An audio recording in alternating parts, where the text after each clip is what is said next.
こんにちは、ゆっくり雑談の時間だよ。あら、珍しい。こんなタイミングで。前回の動画で考え中だった、兄弟の件について動画にしてみたぜ。扉絵情報なので連載中のシナリオに直接関わらないけど、ネタバレを気にする方は閲覧注意。それでもいいよって人は、ゆっくりしていってね。先月のニュータイプの扉絵には新刊予定や救済情報だけでなく、新情報もあったよな。アルジェブラウェポンのことね。アルジェブラって何かしら？アルジブラっていうのは代数のことだぜ。例えば方程式。数字の代わりに X とか Y とか N とかを使った式を習っただろ？代数にどの数字を入れても両辺が等しくなる式のことだぜ。あれのことね。じゃあ、アルジェブラウェポンって代数兵器ってこと？聞いたことがないわね。私もだぜ。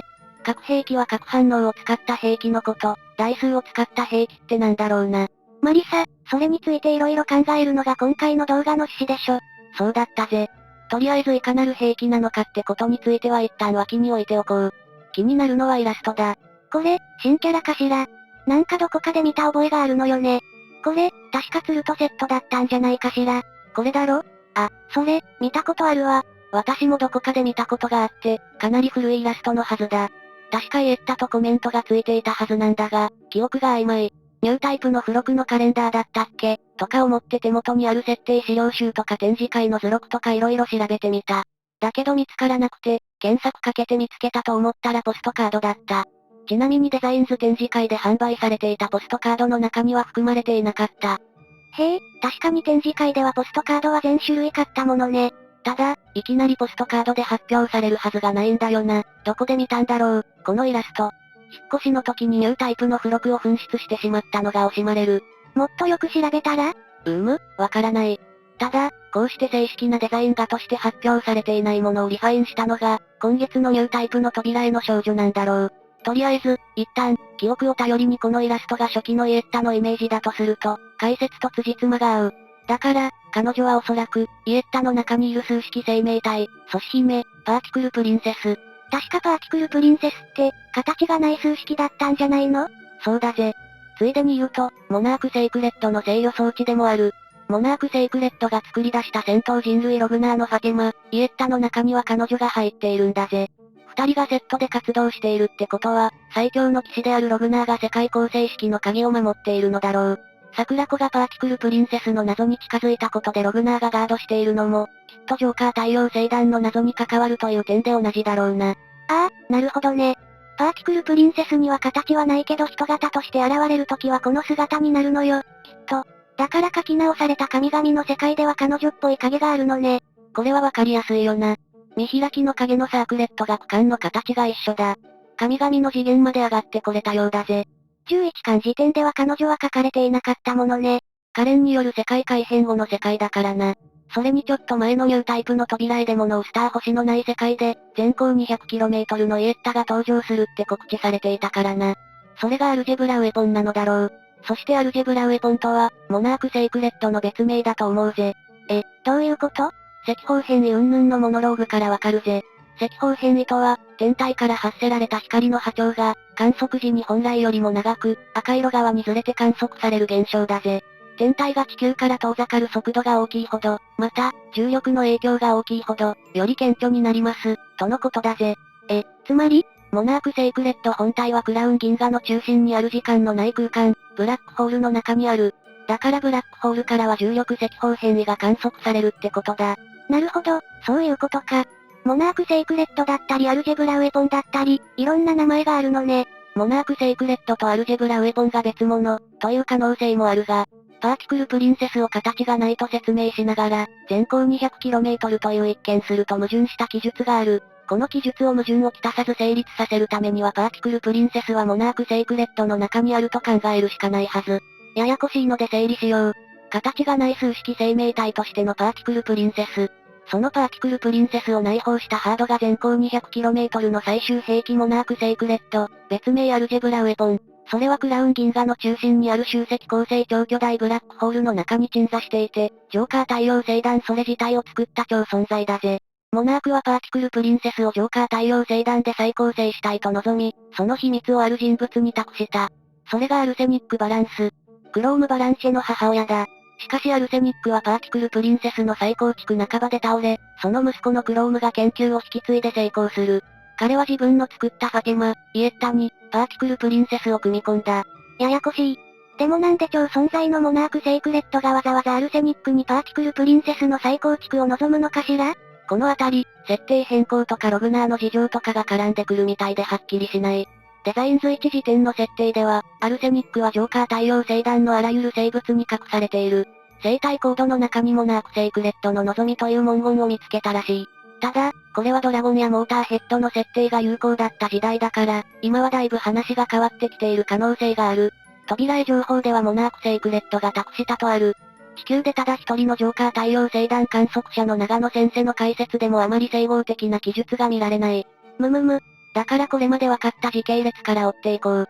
モナークセイクレットは自らが予測した宇宙の摂理から外れる事象に備え、その発生時間から1万年前に人間の姿となって星団に現れた。これがログナーだ。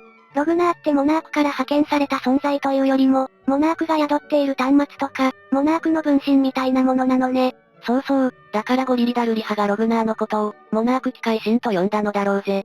宇宙の摂理から外れる事象とはこの宇宙に創造主、神が誕生すること。つまりアマテラスが生まれた星団歴2020年。この時にビーキュルの魔王タンツミンレが現れて大戦争が起きる。この戦いでログナーはホムラの女皇帝をかばって命を落とし、アマテラスの御事が持つドーターチップで再生された。扉絵の記述からすると、モナークセイクレットがパーティクルプリンセスの再構築を望んだのはこの後だ。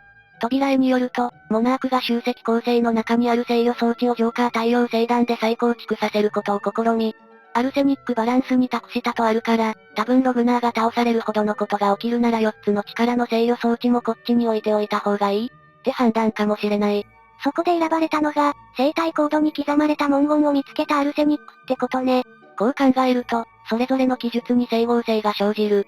これが長野先生流の一直線に解説しない解説を読み解く快楽だぜ。ただ、別の理由もあるかな、と思っていて、それは最初からログナーと一緒にパーティクルプリンセスも受肉していたとしたらっていうもの。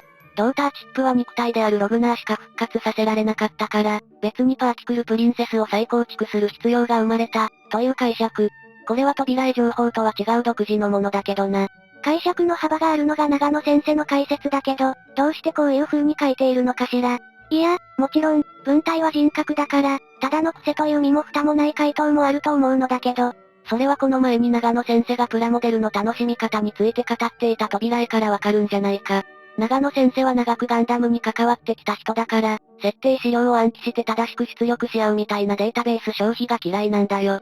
だからきっとモビルスーツの型番画とか、そういうことをよく知っているのが作品の理解を深める楽しみ方だとは思っていない。でも設定はすごく作るじゃない、長野先生は特に。だから単なる暗記で済まないようにしているんだぜ。読み解くことで断片が繋がって、そこに快楽が生まれる。同じものに複数の名前がついていたり、明快な説明を避けるのはそのためだと思うぜ。これは設定を楽しむという行為であっても、ほんの暗記と謎解きくらいに違う姿勢だと思う。ああ、マリサはそういう風に考えているのね。確かにヤクとミラージュも D 級と書いてデイノインとか、怒りは巻き上げられ炎の時代が始まるとか、いろんな名前があったものね。ただ長野先生自身も攪乱されてしまって、時々設定矛盾が起きるのが歴史的にリアルというか、身も蓋もない言い方をするとたまに気づかな、とは思う。そういえばイエッタのイラストを探して古い資料を見ていたら、こんなのがあった。これ、1991年のキャラクターズプラスに掲載されているディモスハイアラキのデザインのスケッチなんだけど、なぜかモスモーターヘッドフェイドラのヘッドライナーとしか書いていない。これは誰かがこのイラストを盗み見た時に、ディモスハイアラキだってわからないようにするため、だそうだ。自分しか見ないのに。ははは、何それ、すごいわね。そういう風に考えてキャラクターを生み出して、記録しているのね。天才だわ、それじゃ自分が攪乱されちゃうことがあるのもわかるわ。それで、話は最初に戻して、アルジェブラウェポンってどんな兵器だと思う？代数とか数式とか、量子とか、そういう名称がついている以上、物理的な攻撃がすごいって兵器じゃないんじゃないか？大きな爆弾を落とすとか、ミサイルやぶっといビームが無数に出るとか、そういうわかりやすい兵器だけではない気がするわ。扉絵にはエピソード星のない世界ではイエッタとネイドンデイバン数式生命体の戦争が書かれるとある。きっとハッキングし合って、演算力で相手を構成している計算式を破壊するような戦いになりそうな気がするぜ。結構地味よね、その展開、絵にすると。極めて SF 的だよな。これまで多くの小説がテキストとして描いてきた。それを映像化して広く知らしめたのが白尾正宗先生の広角機動隊だ。でも長野先生が白正フォーマットでハッキング線を描くとは思えない。長野先生の絵は一目見た時のインパクトがすごいから、何かアイデアがあると期待しているぜ。それよりも気になるのがログナーのこのセリフ。三位一体のすごいやつってどういうことだろうか。数式生命体のパーティクルプリンセスと巨大ハードのモナークセイクレット、これで2つよね。あと1つは何かしら？わからない。まだ情報が出てないと思うぜ。楽しみだわ。ただ、個人的に楽しみなのは三位一体っていうキーワードだな。きっと深い意味はなく、単純に3つの構成要素がありますよって、意味で使っているのかもしれないけど、図らずも面白いシナリオができてしまっている。どういうこと？実はメンバー限定でログナーキリスト説っていう、怪しげな話をしようかと思っていたのだけど、せっかくだからここで話してしまおう。また宗教絡みで変な話を一般の場で、ドン引きされないように注意して話しなさいよ。まずは三位一体というキーワードから。これはキリスト教の基本的な教義だ。父なる神ファーザーと神の子イエスキリストと聖霊ホーリースピリットが唯一の神ゴッドであるっていう中心教義だ。カソリックもプロテスタント諸派もオーソドックスも、キリスト教徒の多くはこの教義を認めている。認めていないのはエホバの証人やモルモン教みたいな新しいセクトだけだ。これってどういう意味なの？よくわからないのだけど、神は3つの複合体っていうこと？それは間違った理解だぜ。神はその未者と一体、というのは合体しているって意味じゃない。包括しているって意味だ。父ファザー、子さん、聖霊ホーリースピリットという3つの威嚇ペルソナが、一つである唯一の神ゴッドという本質サブスタンスを共有しているということ。伝統的にはこういう図で表現されている。EST っていうのはラテン語でであるっていう意味。つまり神であるデウスは父であり息子であり聖霊であるけど、父は息子でないし、聖霊でもないし、という図。いや、この図だと、むしろ合体しているって言えるんじゃないの？だって絶対無敵雷神王で例えると剣王鳳王、獣王が合体して雷神王になるでしょ。でも剣王が獣王じゃないし、鳳王は剣王じゃない。三位一体を合体ロボで例えようとしたのは霊夢くらいだぜ、きっと。確かに似ているが、そうではない。剣王も獣王も独立して動けるが、父と子と精霊は一体なんだ。父だけいるとか、子だけ存在しているっていう状態はない。三つの威嚇が、分離することなく永遠に一つの本質を共有しているんだ。こうすればわかりやすいだろう。神が上位にあって、父と子と精霊はその階に包括されているんだ。神はより抽象度が高く、情報量が少ない。だから包括できる。二次元の図では仮に上下があるけど、包括しているとき、上下関係とかどっちが偉いとかないだろ。それに実はキリスト教の神概念自体が時代によって変化している。最初期は全知全能、何でも知っていて何でもできるすごい存在。雑な言い方をすると、うちらの神はすごいんだぞ。だから消えしろみたいな感じだぜ。日本の漫画で神になるとか神にも等しい力っていうのは、大抵この古代のイメージね。でも中世から近代になると哲学や科学が発展し始めて、哲学的に神の存在証明をしようとする。全知全能で何を考えているか人間には考えもつかない、ひれ伏すしかない神ではなく、理性によって理解できる存在、つまり人格的な神パーソナルゴッドだと考えるようになった。雑に言ってしまうと、これまで神を理解できなかったのは人間が馬鹿だったから、というわけ。神を理解するために学問が進歩するわけだ。原子の周期表とか数学とかで新たな発見をすると、すごいやっぱりこの世界は神が作った音調だって確信を深めるんだぜ。学問が進歩した証拠ね。でも20世紀になってから神に人格があるなら、この世のひどいことはなんで起きるのかって議論が再燃する。主に世界大戦やホロコーストのせいだ。ああ、これ、漫画とかでもよく苦悩しているわよね。そして悪落ちするの。確かに神が人間に理解可能な存在だったら、世界が悲惨なのは神がゲイのサディストだったとか、何らかの理由があることになるわよね。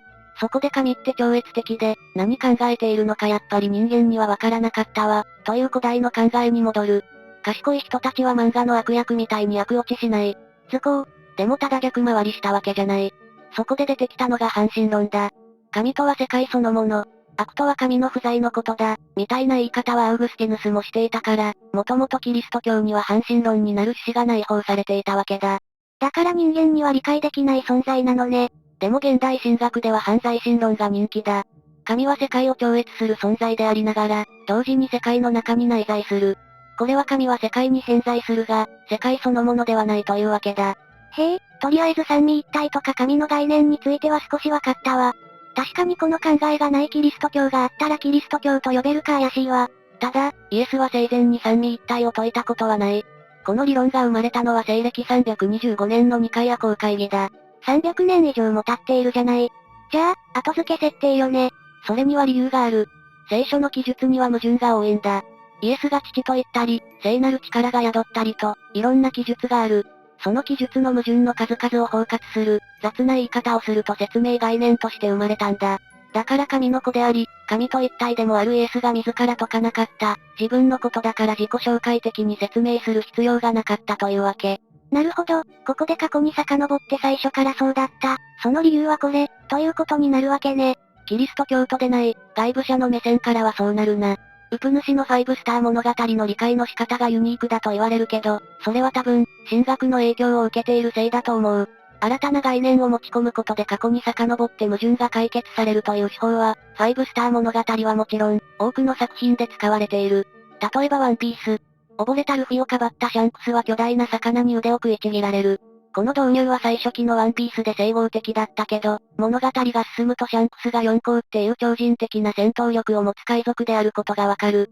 そうなると、腕を失ったのには理由があることになる。シャンクスの戦闘力なら余裕でルフィを助けられるんだから。それ、よく言われていたわよね。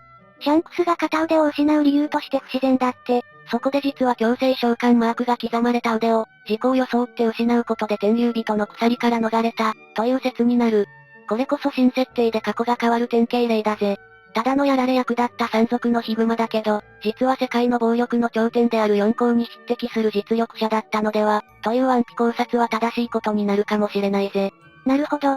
三位一体がイエスの死後300年も後から生まれたのは、そういうことなのね。無意識に漫画家が生み出した手法は、1700年も前にキリスト教の天才神学者たちが生み出した手法と同一なんだぜ。だから、これは大げさに思われるかもしれないけど、漫画が広く読まれるようになったその強度はすごいと思う。キリスト教が広がっていくのと同じくらいの潜在的パワーがあると思っているぜ。それはさすがに言い過ぎなのでは。とにかく三位一体がなんだかざっとわかったから、話を戻しましょう。長かったけど三位一体がなんだかわからないと、ログナーキリスト説というトンチキ解釈ができないからな。そんなことだから、いつも話が横道にそれると言われたり、誤解を恐れて動画をメンバー限定にすることになるのよ。この動画も不特定多数の人が見れるから、また言われるわ。話を戻そう。ログナーが言った三位一体のすごいやつというのが、モナークセイクレットであることは間違いない。これをキリスト教の神概念とする。そうすると、ハードとしてのモナークは、まさに力、つまり父の属性。形のないパーティクルプリンセスは精霊。そして人の形になって地上に降りたログナーはまさにイエスということになる。しかもログナーはボスヤンに玉座を汚された責任を取って自害しているよな。これもイエスっぽい。ちなみにイエスは人間の現在だけでなく、過去現在未来すべての罪をあがなったんだぜって話をすると長くなるのでやめておく。ああ、そういう意味で見ることも可能なのね。5スター物語とキリスト教の構造に似たところが多いのは、普遍性がある証拠だと思うんだよな。影響を受けたのではなく、物語のコアの部分を考え尽くした結果、似た部分が出てきたというのが本当かもしれない。そして、このキリスト教チックな言葉選びや設定と合わせて、アマテラスやラキシス関連は神仏集合的な世界観がある。この二つのコンセプトが絡み合っている5スター物語はやっぱり最強だ、ということで良いか。何が良いか、語りたかっただけじゃない。その通りなんだが、もう少しマイナーな神学で5スター物語を読んでいる動画もある。こっちは結構前に上げたメンバー限定動画なので、この動画を見て興味が湧いたらぜひメンバーシップご登録お願いします。だぜ。それと、日本人オタクとして海外向けに発信するチャンネルを立ち上げたので、こちらもぜひ見てほしい。コメント欄や動画説明欄にリンクを貼っておくぜ。こっちは全部生身でやってるわ。そんなわけで、今回の動画はここまでにするぜ。ここまでご視聴いただきありがとうございました。良ければチャンネル登録や高評価いただけると幸いです。それじゃ、またねー。